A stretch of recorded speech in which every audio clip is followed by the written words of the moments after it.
Thanks for tuning into our Married in Business podcast today. We are excited to have another episode for you.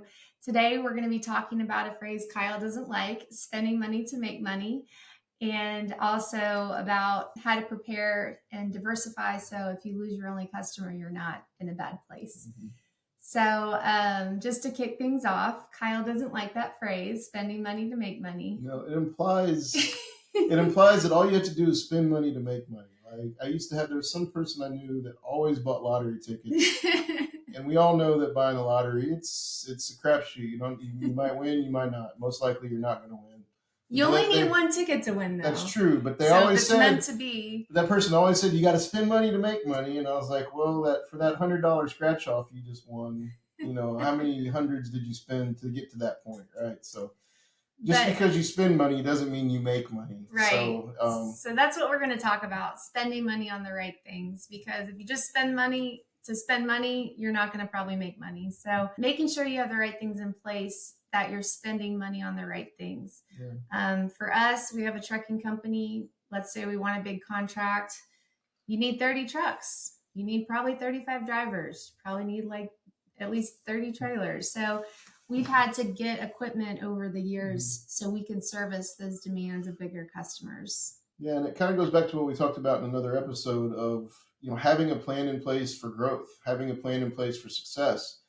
And then now you got to go execute that plan. And one of the parts of executing that plan is how you invest in the company, making the right decisions on things you need for your company infrastructure, things you need to have, not only because you can't run to have the right capacity. You can't run a company at 100% capacity all the time or 100% efficiency all the time. Even with staffing, right? Yeah. Yeah, even with staffing. And those things sound great to somebody that's, running numbers, but you can't always run there. And so you have to leave that extra margin in your business. So all that comes into play of how you invest in the business, how you spend your money wisely to set yourself up for that plan that we talked about of being successful down the road. Yeah, and like Kyle said about running at 100% capacity, one, you can't do it with people. They're going to get fatigued. They're going to call out.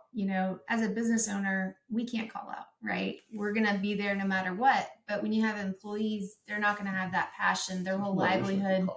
Yeah, as a mom sometimes too, I want a day off. But, having people in place more than what you need. For us, with trucking, having trucks more than what you need. We have a truck go down for some reason. Maybe it's for whatever reason it's in the shop. So we can't operate without enough equipment. Same with drivers. It goes all across the whole business, having enough capacity. So you're not running at 100% capacity. Yeah. And some of that goes into play, when you're thinking of, in the FedEx world we used to be in, if you had 10 routes, I need 10 routes. I need 10 trucks. It's like, no, you probably need 11 or 12. And those all things got to factor into your investment plan. But when things come up, you don't lose the revenue.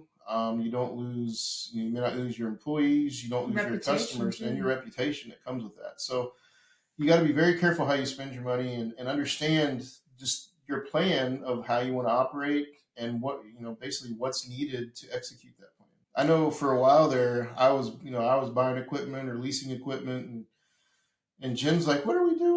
Because I'm looking at the bills and I'm like, we got these invoices and you might buy some equipment and it takes you a couple months to get it fully utilized because maybe for us, you can't go out and bid on work and maybe there's some rare cases, but you can't go out and bid on work if you can't start servicing it. Immediately. Immediately. Day one. Most of the times you get a contract award. When you get a contract awarded, you've got maybe 2 to 3 weeks of lead time before that contract starts. In our business, you can't just go out and bid on something and then go, okay, now I'm going to go get trucks. I'm going to go get people and have it ready because it's impossible. We order trucks, so we're planning 6 months out. Longer than that. Or, you really got to plan out a year in advance. So you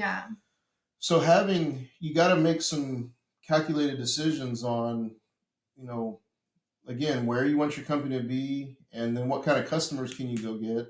And then you have to have that equipment in place and be ready to serve those customers. If you can't, then you're going to lose out. You're going to hurt your company's reputation, and by not having the things in place. So that comes with as you go through years and you start making some money, now you got to take some of that money and reinvest it back in the business and position yourself for the next level of growth or the next level of customers or business that you want to do. And thinking back to a previous episode when we talked about equipment and having trucks, another good thing with the business that we have now, Solo Regional, is we can use older equipment. So we're not putting as many miles on the trucks. That's one business, one part of the business that's been better. And then, we're having trucks now that we paid off. So we've invested in the business, and long term, if you can double and triple your utilization of equipment and things like that, then you get more return when you're not making those payments. Yeah. So that's a factor too when you're planning your business. We've been saying, let's get to 30 trucks, that kind of thing. And we need to make some new goals because we've gotten there. So that's kind of cool. It's also, when we go back to the spending money to make money thing, it doesn't apply it doesn't apply only to equipment either. It applies to maybe some of the intellectual property you may have. For example, say you have a business and you want to sell college T-shirts or something like that, whatever it is. Okay, well, what do you have to do to sell college T-shirts? You need to look at there. You probably need some branding. You need to spend some time, if you're building a brand, trademarking that stuff.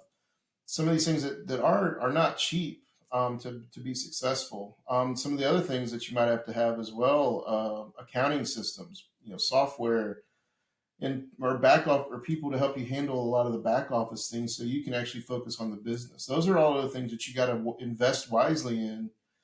And yes, they look expensive, accountants and lawyers and all the people that go in to help and make sure you've got the legal and the financial side of your business sound. They are expensive, but those people also keep you from getting surprise tax bills or surprise fines, things like that. So it's very important to have that infrastructure in place and invest in that as well, so your business is sound and you can continue to grow and not get hit with surprises down the road. So we talked about spending money to make money. We'd like to change gears a little bit and talking about surprises and how you don't want to lose your only customer. So you want to make sure you're diversified on your customer base as well. Yeah, one thing we've been dealing with for the past few months is, a couple of things have happened, and we're having to replace our largest customer. And in our case, they're almost about 95% of our business.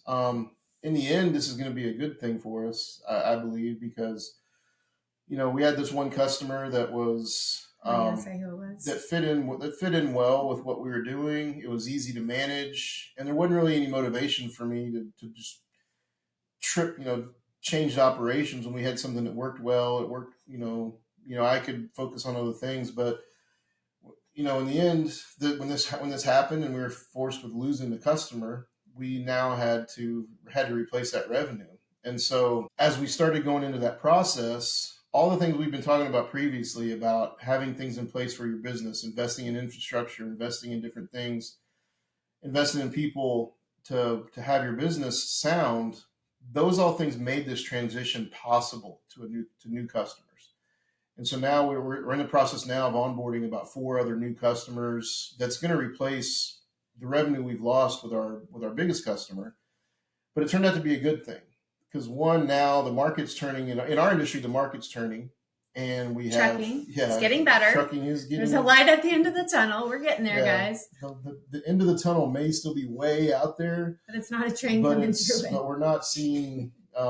In our case, we're not seeing a train coming straight at us, and we also see light there, where it's a very slow moving process, but we do see green shoots coming where we can improve. And so for us, this turned out to be a blessing in disguise, but it still took work, and I wouldn't have been able to do it had we not had infrastructure in place to be able to service other customers. So, over the past year, as I've been building it out, we wanted to have the capabilities because we'd always said, hey, if we had to leave this other customer or something better came along, we would pivot and jump on that. But there wasn't really the motivation there to do it. And the fire was lit. Yeah, until they said, hey, we're not, these contracts are not going to be renewed. And it's time to move on. So, but like we were talking about with trucking, the rates are getting better. And this particular customer has a very large supply of carriers that want to work with them. So having different business outside of that, we can get some bigger price per load and rates for these loads that is going to help us. Yeah, that actually helped us out. I think with, as I started looking and started paying attention to people calling, asking for, hey, do you have trucks that can cover this? Can you do that?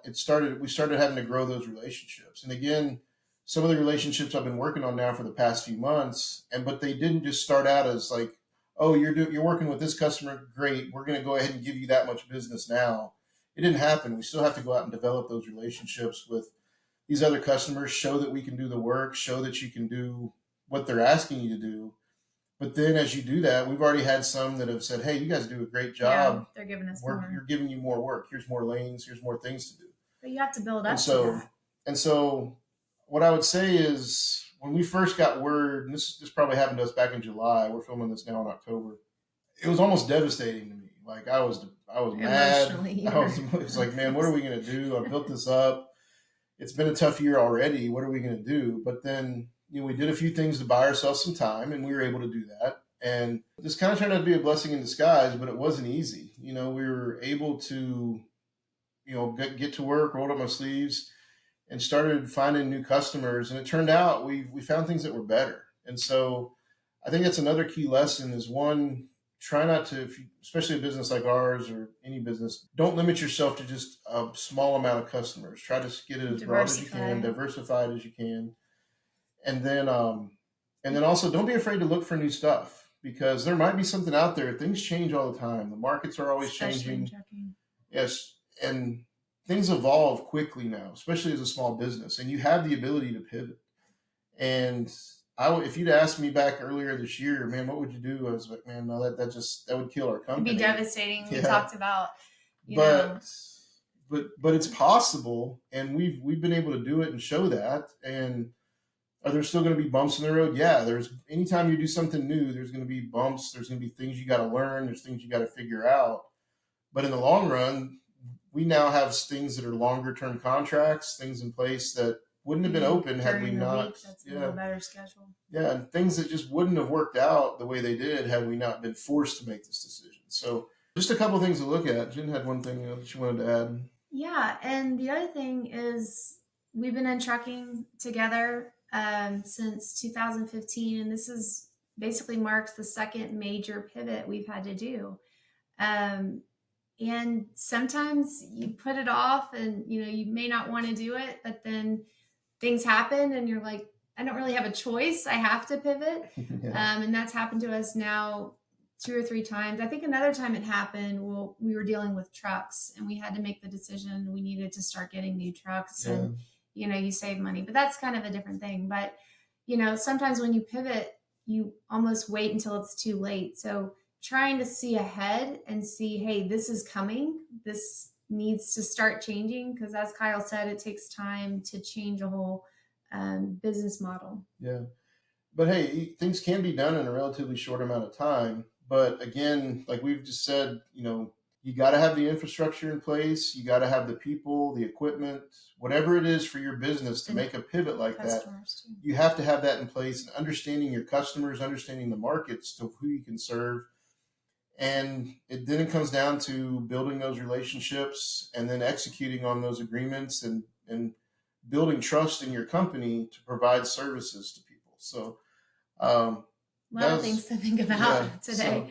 So that was a big thing for us. We're going through that right now. And again, if you'd asked 3 months ago when we started being faced with this, that it was possibly coming to an end, if you'd asked me, I was like, man, we might have to, are we going to have to shut the doors of the company? Is this going to happen? You were pretty.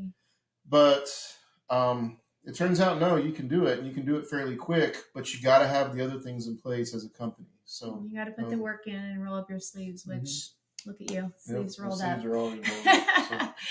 Well, we're about out of time today. Thank you so much to everyone who's tuned in, and we hope you're enjoying our content. So if you want to hear more from us, please make sure you like and subscribe. Thank you. You guys see you next time.